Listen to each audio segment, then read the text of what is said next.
आदरणीय अशोक जी, आदरणीय क्षेत्र संघचालक जी, मंच पर उपस्थित सभी मान्यवर और सभी सज्जन माता भगिनी,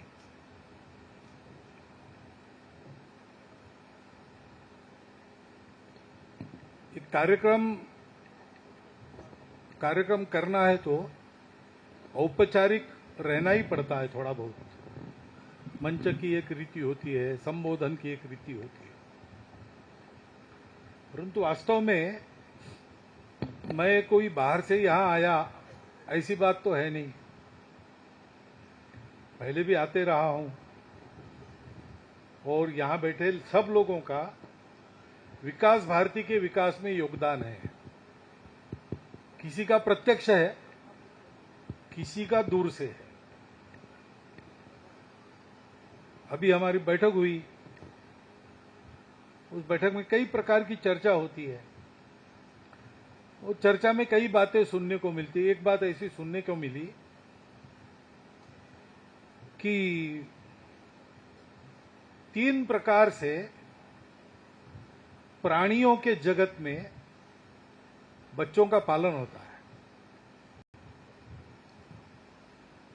एक मुर्गी जैसा, मुर्गी अपने अंडों पर बैठी है,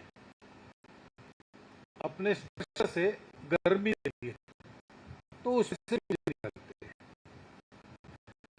तो प्रत्यक्ष करते हुए, जुड़ते हुए, जैसे आप यहाँ के बहुतांश लोग कर रहे हैं, प्रकल्प चला रहे, निधि संकलन कर रहे, आना जाना संचालन सब में प्रत्यक्ष सहभाग है।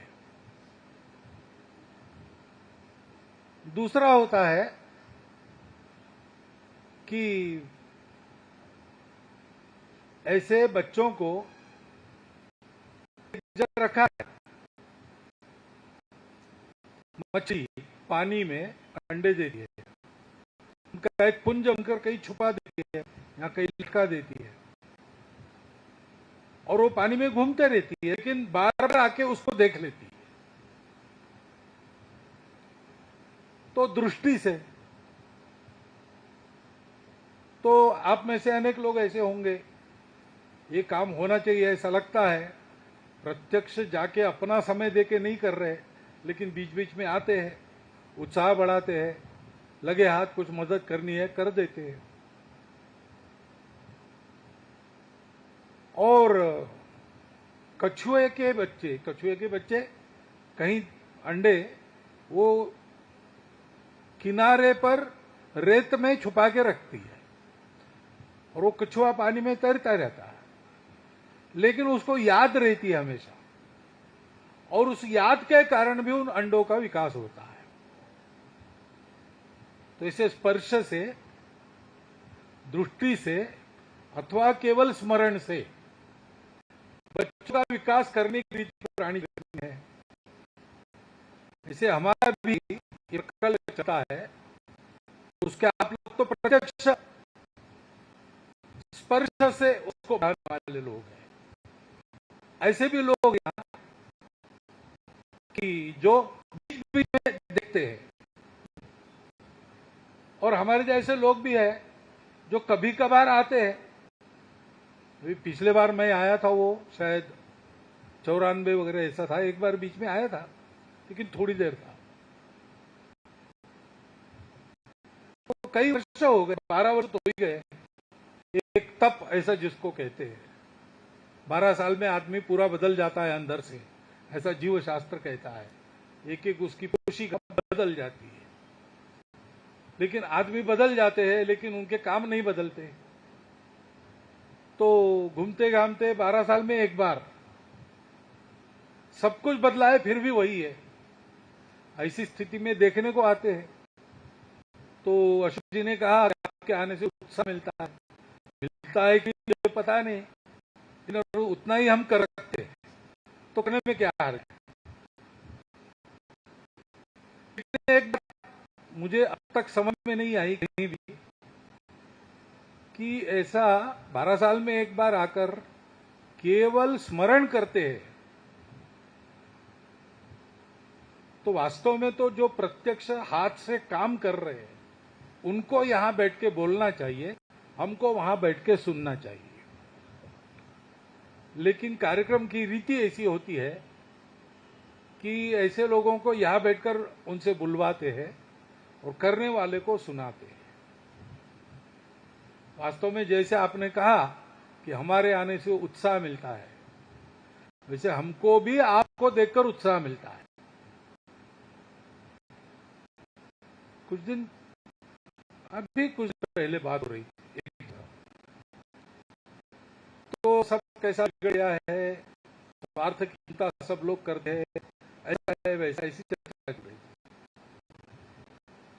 मैंने उनको कहा कि भाई ऐसा तो है नहीं।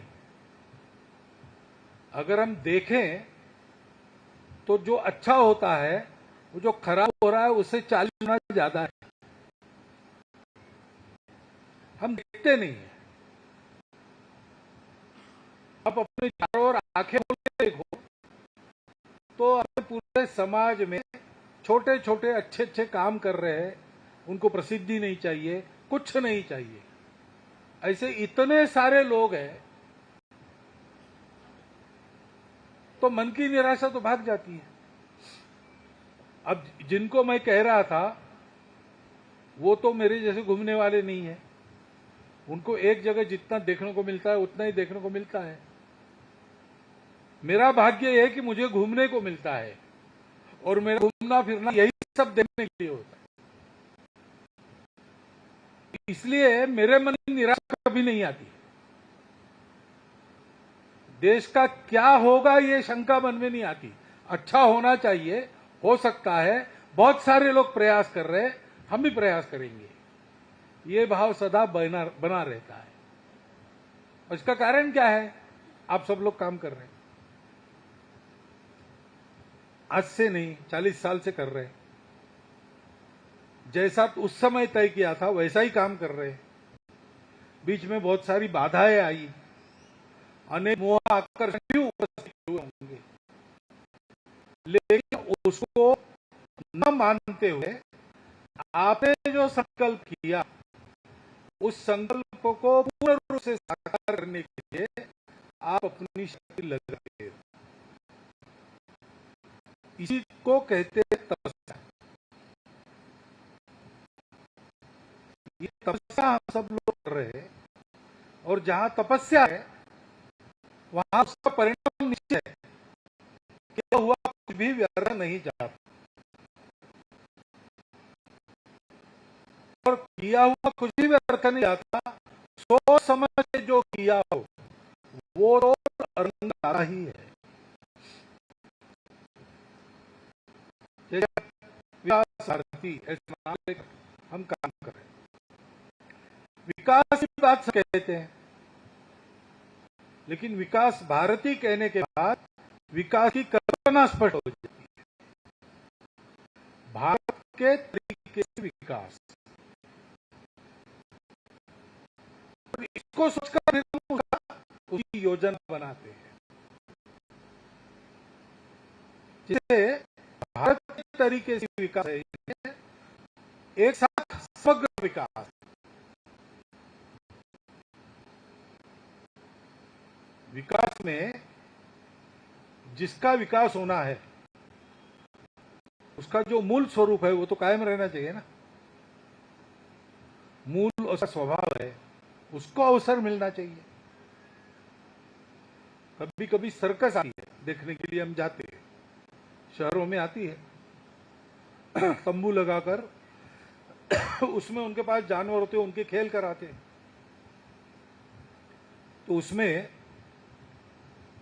हाथी फुटबॉल खेलता है, बंदर साइकिल चलाते हैं, शेर और बकरी एक साथ खाना खाते हैं। हम पैसा देकर टिकट निकालकर उसको देखने जाते हैं। लेकिन कोई हमसे कहे कि हाथी का तो बड़ा विकास हो गया, बंदर का तो बड़ा विकास, उनका विकास ये नहीं है। ये मनुष्य फुटबॉल खेलना सीख गया, अच्छी तरह फुटबॉल किया, खेला, अपनी टीम को जिताया, देश के लिए मेडल लाया, मनुष्य का विकास है। लेकिन बंदर साइकिल चलाए, हाथी फुटबॉल के लिए, उनका विकास नहीं। वो तो जंगल के पशु है, उनका एक स्वभाव है जो प्रकृति ने उनको दिया है, उनकी वो प्रकृति है यानी स्वभाव है, उसमें वो आगे जाएंगे तो उनका विकास है। शेर बकरी के साथ खाना खाए तो शेर अहिंसक बन गया, ये प्राकृतिक नहीं है। शेर तो वही है जिसकी दहाड़ सुनकर जंगल के सारे पशु अपने घर में छुप जाए। इसकी ये धाक जंगल में नहीं है, उस शेर को शेर क्या कहना। तो इसलिए अपनी प्रकृति, हम भारत के लोग हैं, हमारी प्रकृति पूरे भारत में एक है। भारत में बाकी सब अलग अलग है, सबकी पूजाएं बहुत अलग अलग है। अपने यहां कहते कि 33 करोड़ देवी देवता है और नए नए आते रहते हैं। भाषाएं भी, अभी यहां असुर भाषा का गीत गाया, यहां बैठे हुए भी बहुत से लोगों को समझ में नहीं आया होगा। ऐसी हमारे यहां भाषाएं बोलियां मिलाकर कम से कम 3800 है, उससे ज्यादा भी होगी। अलग अलग प्रकार का खान पान रीति रिवाज है, जहां की जैसी आबो हवा वहां वैसा खान पान।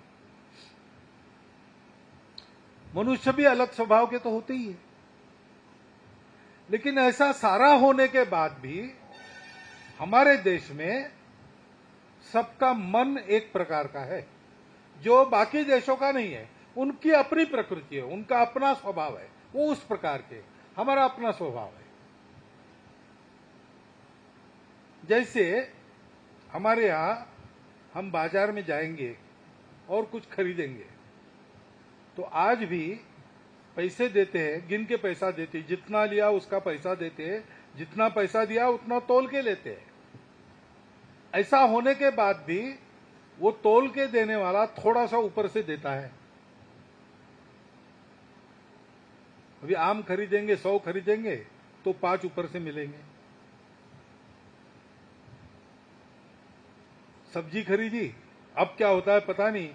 पहले मैं तो घर में था तब तक घर के काम भी करने पड़ते थे, तो बाजार में जाके सब्जी लानी पड़ती थी। तो सारी सब्जी खरीदी तो वो धनिया की 4-5 एक जोड़ी की थोड़ी सी निकालकर पत्तियां डाल देती थी ऊपर से। अब ये कहां से आया? ये सर्वत्र है, सब भाषाओं में उसके लिए शब्द है। कई पस्तूरी कहते हैं, कई पासंग कहते हैं, ऐसे शब्द है। भारत में है, बाहर ऐसा नहीं है। बाहर ऊपर से कुछ नहीं देंगे, तोल का बराबर देंगे। लेकिन हमारे यहां तोल के बराबर देने के बाद भी गलती से भी दूसरे को कम न चला जाए, इसलिए ऊपर से देते हैं। मन की प्रवृत्ति क्या है? जो दिया है पूरा का पूरा ठीक से वापस करना। आजकल तथाकथित प्रगतिशील लोग उसको गिविंग बैक ऐसा कहते हैं। गिविंग बैक है ना, वापस देना। हमारे यहां तो ये अपने स्वभाव में है। पैसा ले रहा हूं, पैसा ले रही हूं, देना है तो कम न जाए। अब ये अपना स्वभाव है। ये किसने बनाया? कौन प्रवचनकार है जो ये बताता है? किस ग्रंथ में ये लिखा है? नहीं है। लेकिन पीढ़ी दर पीढ़ी हमारे देश में ये स्वभाव है। महिलाओं को देखने की हमारी दृष्टि, हमारे यहां महिलाओं की प्रतिष्ठा, वो माताएं हैं इसलिए है। वात्सल्य उनका, सबका पालन करती है। अलग अलग स्वभाव की संतानें हैं, सबका एक साथ समदृष्टि से विकास करती है, संस्कार देती है, पोषण देती है। तो मातृ स्वरूप है। इसलिए हमारे यहां जिसको पवित्र मानना, अच्छा मानना है, उसको माता बना देते। नदी को माता कहते, वृक्ष को माता कहते, गौ को माता कहते। जिन्होंने हमारे लिए कुछ दिया है, अन्न दिया है, जल दिया है, संस्कार दिया है, वो हमारे लिए माता है। क्योंकि माताओं को ही हम देखते हैं महिलाओं में। हमारे यहाँ घरों में कोई व्यक्ति आ जाए और घर की छोटी बच्ची बात कर रही है, उसको पानी मांगना है, तो वो कहता माई थोड़ा पानी ले आओ। छोटी बच्ची को भी माई कहेगा। कई प्रांतों में बच्चियों को पैर नहीं छूने देते क्योंकि वो माताएं हैं। अब ये केवल हमारे देश में है और सब में है। पूजा कोई भी हो, खान पान कोई भी हो, सब में ये प्रवृत्ति है। अब हमारी ये प्रवृत्ति है, हमारी ये प्रकृति है, इसी के आधार पर हमारा विकास होगा। इसको छोड़ के हम दूसरा कुछ करेंगे, हो सकता है उससे पैसा मिलेगा, लेकिन वो हमारा विकास नहीं किया जाएगा। कबीर महाराज ने कहा है, केवल ऊंचा होना विकास है क्या पेड़ के लिए? कबीर महाराज कहते ऊंचा भया तो क्या भया, जैसे पेड़ खजूर, पथिकन को छाया नहीं, फल लागे अति दूर। तो पेड़ बड़ा है, ऊंचा है, इसलिए हमारे यहां बड़ा नहीं मानते। जो छाया देता है वो बड़ा है, जो फल देता है जो बड़ा है। अपने पास जो है उससे दुनिया भर की सेवा जो करते वो बड़े हैं। जिनके पास है वो बड़े नहीं है, जो पास है वो जो बांटते हैं वो बड़े हैं। ये हमारी प्रकृति है। हमारा जो कोई विकास आएगा होगा उसमें हमको समृद्धि मिलनी चाहिए, हमारे पास वैभव बढ़ना चाहिए, शिक्षा स्वास्थ्य सब कुछ हमारे पास होना चाहिए। अभाव किसी चीज का नहीं होना चाहिए, परंतु हमारा स्वभाव भी उसमें होना चाहिए। हमारे अभाव दूर करने के लिए अगर हम स्वार्थी बन गए तो वो हमारा विकास नहीं है। और इसलिए परंपरा, ये महत्व की बात है। और केवल परंपरा से काम नहीं चलता, क्योंकि परंपरा तो है, स्वभाव अपना पक्का है, वो बदलेगा नहीं, परंतु दुनिया बदलती है, उसके अनुसार शरीर को बदलना पड़ता है। आत्मा एक ही रहती, शरीर मन बुद्धि बदलती रहती। तो मैं वही हूं, लेकिन मैं गर्मी में आऊंगा तो मेरे कपड़े अलग रहेंगे, और घोर जाड़े में आऊंगा, अच्छा जाड़ा पड़ता है यहां भी, तो मैं स्वेटर पहन के आऊंगा। जाड़े में स्वेटर पहनता हूं इसलिए साल भर स्वेटर नहीं पहनूंगा, और साल भर स्वेटर नहीं पहनता इसलिए जाड़े में भी वैसे ही रहूंगा। ऐसे नहीं करूंगा, क्योंकि स्वेटर बदलता है, मैं कायम हूं, मैं ठीक रहूं हर परिस्थिति में, इसलिए कपड़े बदलने पड़ते हैं। वैसे जमाना बदलता है तो बदले हुए जमाने में अपने स्वभाव को कायम रखकर हम चलते रहे, जीवित रहे, सेवा करते रहे, इसलिए नई रीतियों को भी अपनाना पड़ता है। नई रीतियां अपना पर भी जो स्वभाव में कायम रहते, और स्वभाव में कायम रहकर भी जो पुराने नहीं होते, हमेशा नए दिखते हैं, अपने तरीकों को बदलते रहते, उनको दुनिया में विकसित कहा जाता है। अभी मैं अपने देश को देखता हूं तो हमारा आदिवासी समाज जो है, जनजातीय बंधु अपने जो है, वो पीछे रहे विकास में। तो वहां शिक्षा का अभाव है, स्वास्थ्य का अभाव है, बहुत काम करने की जरूरत है। ऐसा हम देखते हैं तो शहरों में रहते लोग, उनके पास सारी सुविधाएं हैं, पैसा मिलता है, बच्चों को पढ़ा सकते हैं, डॉक्टर वगैरह बुला सकते हैं, दवा दारू की ठीक व्यवस्था कर सकते हैं, तो उनके पास है, इनके पास नहीं है। लेकिन दूसरी नजर से देखें तो आज ये अनुभव है प्रत्यक्ष, अपने वनों के इलाके में जहां हमारे जनजातीय बंधु परंपरा से रहते हैं, उन इलाकों में लोग शांति प्रिय है, प्रामाणिक है, सरल स्वभाव के है, जो बड़े शहरों में नहीं मिलता। यहां हम आके आंख मूंद के यहां के गांव वाले पर विश्वास रख के चल सकते हैं। शहर में जाने के बाद सावधानी रखनी पड़ती है। जिससे बात करते हैं वो विश्वास रखने लायक है कि नहीं बता नहीं सकते। तो एक तरह से उनके पास स्वास्थ्य शिक्षा वगैरह उनका विकास हो गया, यहां नहीं हुआ। लेकिन दूसरी तरह से देखें तो यहां पर शांति है, प्रामाणिकता है, सरलता है, यहां का मानव विकसित है, वहां का मानव नहीं है। उन्होंने नई रीतियां अपनाई, स्वभाव को छोड़ दिया। यहां स्वभाव सुरक्षित है लेकिन अभाव है। तो जिनके पास प्रभाव है उन्होंने अभाव दूर करने के लिए काम करना, और जिनका अभाव दूर कर रहे उनसे उनका स्वभाव भी सीखना।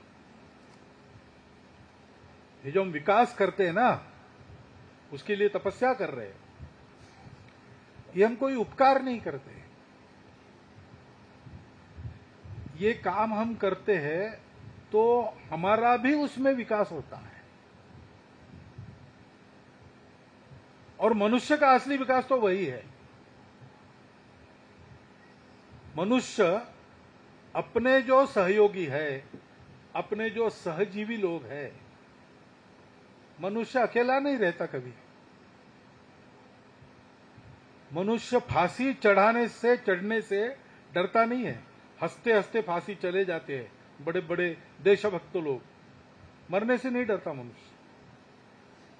लेकिन अगर उसको अकेला रख दिया जाए बंद करके एक कमरे में, किसी की साथ नहीं, कोई मनुष्य दिखेगा नहीं, कोई चिड़िया चहकती हुई सुनेगा नहीं, पेड़ पौधों को देखेगा नहीं, चार दीवारों को ही देखते रहेगा, तो कुछ महीनों में पागल हो जाएगा। मनुष्य साथ रहना चाहता है और साथ में रहता है तो उसको संवेदना है। वो कितना भी खुश हो, प्रसन्न हो, अगर कहीं पर गमी की जगह चला गया तो हंसेगा नहीं, गंभीर हो जाएगा मन से। और कितना भी गम में हो, जहां हंसी के ठहाके लग रहे, ऐसी जगह चला जाएगा तो वो भी हंसने लगेगा। वो वहां उदास नहीं रह सकता, क्योंकि अपने आसपास जो मनुष्य है, जीव है, जीव जंतु है, पेड़ पौधे है, वो प्रसन्न है तो ये प्रसन्न रहता है, वो दुखी हो गए तो ये दुखी होता है। सामने भूख से कराहता आदमी मांग रहा है खाने को दो, और मैं भोजन के लिए बैठा हूं, तो उसके सामने मैं भोजन नहीं कर सकता। या तो उसको दे के विदा कर दूंगा फिर खाऊंगा, या साथ बिठाऊंगा फिर खाऊंगा। बहुत पत्थर दिलू तो उसको जाने को कहूंगा, हकाल दूंगा, उसके सामने नहीं खा सकता, क्योंकि मैं मनुष्य हूं। हम जब ऐसी तपस्या करते हैं, सेवा करते हैं, तो हमारी संवेदना का समाधान होता है, हमको अच्छा लगता है। ये अच्छे लगने को ही कहते हैं पुण्य मिल गया। ये पाप पुण्य क्या है? परहित सरिस धर्म नहीं भाई, पर पीड़ा सम नहीं अधम आई। क्योंकि परहित नहीं रहता, वास्तव में हम सब लोग एक हैं। आध्यात्मिक दृष्टि से तो है ही, लेकिन हम भारत के लोग क्योंकि एक स्वभाव के हैं, इस स्वभाव की कदर भारत में ही है। हम लोग इसको समझ सकते, हम एक है। अगर हम एक है तो हमारे एकता का ही एक अंग लूला लंगड़ा रहेगा, हमको कैसे चलेगा? नहीं चलेगा। कितना भी बड़ा आदमी हो, अगर उसका एक हाथ एक पैर नहीं चल रहा है तो लोग उसको स्वस्थ नहीं कहेंगे। बाकी मैं सब कर लेता हूं, ऐसा नहीं चलता भाई। पूरा एक एक अंग स्वस्थ होना चाहिए आपका, तब आप स्वस्थ। ऐसे हमारा भारतवर्ष, उसका ये जो समाज है, वो समाज स्वस्थ रहना चाहिए, क्योंकि उसके स्वास्थ्य पर हमारा स्वास्थ्य निर्भर है। वो समाज स्वस्थ है, उसमें कोई अभाव नहीं है, वो पराक्रमी है। ऐसा जब हम देखते हैं और हम विदेशों में जाते हैं तो वहां हम गर्दन ऊंची करके चल सकते हैं। अगर हमारा देश ऐसा नहीं और हम कितने भी बड़े हैं और वहां गए हैं, हमारी प्रतिष्ठा नहीं है। ऐसा कहते हैं कविवर्य रविंद्रनाथ ठाकुर, गीतांजलि जिन्होंने लिखी, नोबेल पारितोषिक जिनको मिला, वो जापान में गए और वहां की यूनिवर्सिटी में उनका एक भाषण रखा। तो भाषण के लिए वो गए, लेकिन वहां प्रिंसिपल थे और लेक्चरर लोग थे, एक भी छात्र नहीं था। हॉल में प्रिंसिपल और एक लेक्चरर लोग मिला के 50-100 लोग थे, बाकी 500-600 कुर्सी खाली। इतनी बड़ी यूनिवर्सिटी, एक भी नहीं। तो उन्हें अध्यक्ष को कहा कि थोड़ा रुक जाते, लोगों को आने दो। तो उन्होंने कहा नहीं, इंतजार नहीं करेंगे, शुरू करेंगे। बोले कोई बात नहीं, मुझे आगे कोई कार्यक्रम में मैं रुकता हूं। तो नहीं, आप नहीं समझते, अभी और कोई आने वाला नहीं है। तो उन्होंने कहा क्या हुआ? तो कहा उन्होंने तय किया आपका भाषण नहीं सुनेंगे। उन्होंने क्यों? तो कहा कि आप पहले भाषण अपना पूरा कीजिए, बाद में मैं बताता हूं। तो अब निरुपाय हो गया, जितने लोग थे उनके सामने उन्होंने अपना विषय रख दिया। और बाद में पूछा क्या हुआ, तो प्रिंसिपल ने बताया हमारे छात्रों का कहना है कि बड़े नोबेल पारितोषिक विजेता है, ऐसे उत्तम कवि है, विद्वान है, सब है, लेकिन इनका देश तो गुलाम है, ये हमको क्या सिखाएंगे? इतनी विद्या है इनके पास, तो पहले अपने देश को गुलामी से छुड़ाओ, फिर यहां आके बात करो। कोई ऐरा गहरा न थुकैरा नहीं था, रविन्द्रनाथ टैगोर थे। लेकिन उनकी भी प्रतिष्ठा, हम लोगों की सबकी प्रतिष्ठा, हमारे आम आदमी की प्रतिष्ठा, सुरक्षा, उसकी संपन्नता, उसका विकास उस पर निर्भर है। और इसलिए हम ये जो काम करते हैं वो तो सेवा है, भगवान की सेवा है। जिनकी सेवा हम करते हैं उनका हम धन्यवाद करते हैं, उन्होंने हमको यह अवसर दिया। ऐसी तपस्या हम लोग कर रहे हैं। अपने ऐसा कहते, कुछ लोग ऐसे होते हैं कि जिनको देखने से हम धन्य हो जाते हैं। मान लीजिए भगवान का दर्शन हो गया किसी को, तो कहता है बस हो गया, सब जन्म मेरे तर गए, अब कुछ रहा नहीं लेने देने का, पाने का, सब कुछ मिल गया, ऐसे धन्य हो जाते हैं। ऐसे इस प्रकार की तपस्या करने वाले लोगों के दर्शन से देखने वाला धन्य हो जाता है। तो मैंने कहा कि देखकर भी चिंता होती है, लेकिन केवल आपकी चिंता देखकर होती है ऐसा नहीं, तो आपको देखने से हम धन्य हो जाते हैं, हमको विश्वास मिलता है। हम बाकी जगह जाकर सीना ठोक के कह सकते कि अपने देश का भला होने वाला है, अरे ये सब गड़बड़ है, वो सब गड़बड़ है, वो सब गड़बड़ है, पता है, लेकिन बहुत लोग हैं जो गड़बड़ नहीं है, सही है, और जैसा करना चाहते हैं वैसा कर रहे हैं। तो एक तरफ विकास भारती के काम से जिनका विकास कर रहे हैं उनका कल्याण होगा, दूसरी तरफ विकास भारती के कार्यकर्ताओं को देखता है देश, तो देश का मनोबल, आत्मबल बढ़ेगा। तो दोनों तरफ एक अच्छा काम हम कर रहे हैं, इसमें घाटा किसी का नहीं, इसमें सबका लाभ है। और यह काम हमको, हम ही रखकर हमको दुनिया के सिरमौर लोगों में एक बनाता है। स्वभाव को कायम रखकर हमको नया कलेवर समय के अनुसार देते रहता है। असली विकास हमारा इसमें से होते रहता है। यह ऐसा काम है, इसलिए जैसे मनोयोग से आप बने हैं अभी तक, वैसे आगे भी बढ़ते रहना है, क्योंकि इसका कोई अंत नहीं है। आगे बढ़ने का कोई अंत होता है क्या? इतना आगे जिसका कोई छोर नहीं, जहां पूर्णता ही मर्यादा हो, सीमाओं की डोर नहीं। विकास एक ऐसी चीज है, यहां तक विकास करना सोच के विकास किया, वहां गए, वहां पहुंचने के बाद दिखता है कि इसके भी आगे है,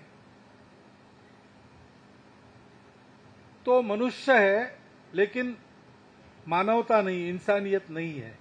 वो मनुष्य बन जाए असली पहले, वहां जाने के बाद उसको लगता है लेकिन मनुष्य से कोई होते अति मानव, सुपरमैन कहते, सुपरमैन फिल्में अगर निकलती उसमें दिखाते हैं कि अलौकिक शक्तियां जिनके पास होती, तो फिर मनुष्य अलौकिक बनना चाहता है, सुपरमैन बनना चाहता है, अति मानव बनना चाहता है, लेकिन वहां रुकता नहीं, उसको लगता है कि देव बनना चाहिए। तो वो देवता बनना चाहता है। लेकिन देवता कहते कि हमसे तो भगवान बड़ा है, वो भगवान बनना चाहते हैं। और भगवान कहता है कि मैं तो विश्वरूप हूं, अभी तो आपको एक रूप में दिख रहा हूं, लेकिन मेरा जो सारे विश्व में व्याप्त ऐसा बिना आकार का रूप है वो असली मैं। वो वहां भी कुछ है क्या रुकने की जगह, कि वहां से भी आगे कुछ है, ये कोई जानता नहीं है ऐसे कह नहीं सकता, नहीं है ऐसे भी कह नहीं सकता। लेकिन एक बात जरूर इससे कहते लोग कि विकास का कोई अंत नहीं है। बाहर का विकास भी, अंदर का विकास भी, दोनों का कोई अंत नहीं है। ये निरंतर करने की बात है। और इसलिए थोड़ा सा असमाधान रहना चाहिए हम सबको कि इतना सारा किया लेकिन अभी ये रह गया है। इसीलिए आपने कहा ना, मैंने कहा था आप सब जगह अपना काम कीजिए, तो मैंने क्यों कहा उस समय, क्योंकि सब जगह काम करते, सब जगह काम करने वाले लोग भी है हमारे। अशोक जी इधर काम कर रहे थे, और भी लोग काम करते, कल्याण आश्रम काम कर रहा था, अभी भी कर रहा है। तो एक ही रास्ते पर ज्यादा वाहन हो गए या ज्यादा आदमी हो गए तो टकराते आपस में। इसलिए रास्ते पर नियम रहते, आप बाएं तरफ से जाओ, आप दाहिनी तरफ से जाओ। लेकिन ये मालूम है और ये करना भी पड़ता है। फिर भी उस समय ये क्यों कहा मैंने कि ठीक है आपको बाहर के इलाके में भी काम कर सकते हैं, क्योंकि विकास का कोई अंत नहीं है। और कार्यकर्ता के मन में ये अनुभव आना चाहिए कि इतना सब कुछ किया और थोड़ा बाकी है, क्योंकि हमेशा और थोड़ा बाकी रहता ही है। और इसलिए यह मत समझना कि इतने इतने काम कर दिए, इतने वृक्ष लगाए, अब हो गया। नहीं भाई, हो नहीं गया। वृक्ष लगते रहने चाहिए। इतने लोगों को पढ़ाया, हो नहीं गया भाई, और नई पीढ़ी आएंगी, उनको भी पढ़ाना है। पढ़ाई सतत चलनी चाहिए, स्वास्थ्य की चिंता सतत करनी पड़ती है। ये सारे सतत करने के काम है, इनका अंत नहीं है। और सतत करने में ही इससे पूरा समाधान सबको मिलता है। और इसलिए आपको देखकर एक तो मुझे उत्साह मिला, आपने ये सब कुछ बताया, बहुत अच्छी बात है। आपको मालूम है, फिर भी मैंने बताया कि इसको छोड़ना नहीं, कभी इसको जारी रखना, और नए नए आयाम और नए नए क्षेत्र ये करते रहना। क्योंकि इतनी बड़ी दुनिया है, इतने सारे लोग हैं अब्जावधि, तो सेवा की आवश्यकता तो सतत रहे, विकास की आवश्यकता तो सतत रहे। और करने में हम सब साथ हैं। आप यहां काम कर रहे हैं, आपको आज ये तो लग ही रहा है कि बहुत वर्षों के बाद मैं आया, लेकिन मैं आपको बताता हूं कि इतने सारे वर्षों में मैं शरीर से यहां नहीं था। लेकिन एक विकास भारती है, उसमें बहुत अच्छा काम चल रहा है, उसमें ऐसे ऐसे लोग काम कर रहे हैं, उनको कुछ आवश्यकता है, तो उसकी पूर्ति के लिए मैं क्या कर सकता रहा हूं। ये सारा विचार मेरा और मेरे जैसे लोगों का सदैव रहता है। और इसलिए कभी भी आप फोन उठा के हमसे बात भी कर सकते हैं, कुछ चाहिए नहीं चाहिए बता भी सकते हैं, हम भी आपको बता सकते हैं, हम भी कह सकते हैं कि अब मैं आऊंगा। ये अधिकार क्या है? ये अधिकार ये है कि हम एक ही प्रकार के लोग हैं, दुनिया को अच्छी दुनिया बनाने के लिए दुनिया के मनुष्यों को अच्छा बनाने का काम हम कर रहे हैं। क्योंकि मनुष्य ही आज दुनिया के नियंत्रण में है, कंट्रोल में है। वो अच्छा रहेगा तो सब अच्छा होगा। तो वो अच्छा रहे, सब प्रकार से अच्छा रहे, उसको कोई अभाव ना रहे, उस पर अपने स्वयं के स्वभाव का प्रभाव रहे। ये भारतवर्ष का स्वभाव है। और विशेष बात यह है कि ये स्वभाव खेतों से और जंगलों से निकला है। हम जिसको सनातन कहते, संस्कृति कहते, धर्म कहते, वो कैसे आया? वो राजमहलों से नहीं आया है, वो आश्रमों में से आया है। आश्रमों में खेती होती थी, आश्रम जंगल में होते थे। ये सारा अनुभव जंगल में निवास करके, खेती करके सीखे हैं लोग, उसके कारण हमारा स्वभाव बना है। समय के अनुसार हमारा वेश बदलेगा, हमारे कपड़े बदलेंगे, परंतु हमारा स्वभाव कभी नहीं बदलेगा। क्योंकि वो स्वभाव सारी दुनिया के लिए तारक स्वभाव है। विशेषकर कोरोना के बाद दुनिया ये जान गई है कि रास्ता अब भारत के पास है। हमने सब प्रयोग 2000 साल में कर लिए, उससे सुख नहीं मिलता, उससे शांति नहीं स्थापित होगी। वो तो भारत का परंपरागत तरीका है, वही है। भारत के पास वो है, भारत के पास बाकी बातें आनी है, आ रही है, लेकिन और आनी है। तो जैसे मैंने कहा कि शहर में प्रभाव जिसका है वो आपको चाहिए, और आपका जो स्वभाव है वो शहर वालों को चाहिए। वैसे दुनिया में जिसका प्रभाव है वो भारत को चाहिए, और भारत का स्वभाव दुनिया को चाहिए। तो अपने काम से हम पूर्ण बनेंगे, सबको पूर्ण बनाएंगे। ये संकल्प लेकर हमारा ये जो काम चल रहा है उसको आप जारी रखिए। हम सब लोग साथ हैं, कहीं भी हो, अपने अपने जगह एक ही प्रकार का काम कर रहे हैं और एक दूसरे की मदद के लिए सदा तत्पर है। इस बात को आप समझिए। इतना एक अनुरोध रखता हूं और आप सबको जोहार नमस्कार करता हूं। मेरे 4 शब्द समाप्त करता हूं।